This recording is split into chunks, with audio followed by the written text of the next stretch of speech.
अंतिम परछाई। रात असामान्य रूप से शांत थी, इतनी शांत कि आरव को अपनी ही सांसों की आवाज असहज करने लगी।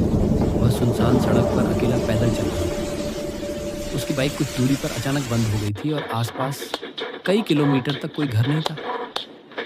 आसमान में बादल थे, हवा ठंडी और जंगल के पेड़ों के बीच से गुजरती फुसफुसाहटें डर बढ़ा रही थीं।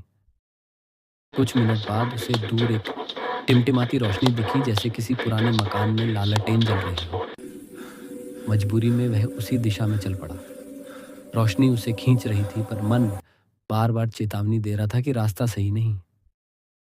मकान छोटा, जर्जर और अजीब तरह से जगा हुआ था। दरवाजा आधा खुला था, जैसे कोई उसका इंतजार कर रहा हो।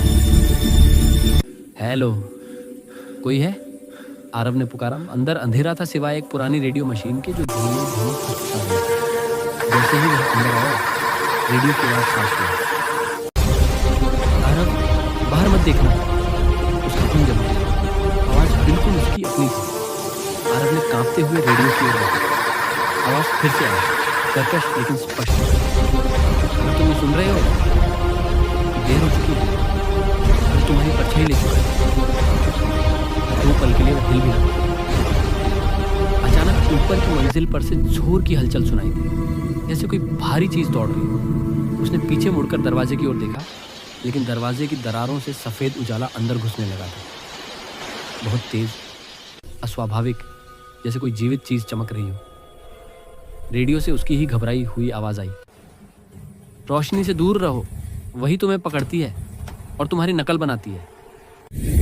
अचानक कमरे के कोने में किसी के कराहने की आवाज आई। आरव ने टॉर्च घुमाई और उसके सामने वह खुद खड़ा था। उसी के जैसे कपड़े, उसी के जैसे जूते, यहाँ तक कि वही चोट जो अभी कुछ देर पहले बाइक ठीक करते समय लगी थी। मैं असली आरव हूँ, उसके डुप्लीकेट ने कहा, हाँफते हुए।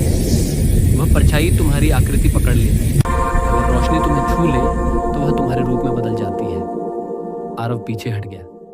तो तुम असली हो या वह? डुप्लीकेट ने अपनी चोट दिखाई। देखो, एक जैसा है, क्योंकि मैं तुम ही हूं। झूठ मत मानो, रेडियो चीखा। वो बनावटी है, उसकी आंखों में डर नहीं होगा। आरव ने टॉर्च डुप्लीकेट के चेहरे पर डाली। उसकी आंखें खाली थीं, भावहीन, निर्मम। तभी ऊपर से दहाड़ सुनाई दी। कोई चीज सीढ़ियां उतर रही थी, जोर से, बहुत तेज। पूरी लकड़ी चरमरा रही थी। बाहर की सफेद रोशनी अचानक बहुत तेज चमकी। दोनों आवाजें, डुप्लीकेट और रेडियो, चीख पड़े, भागो। दरवाजा जोर से खुला और सफेद रोशनी पूरे कमरे में फैल गई। कुछ पलों बाद सन्नाटा था।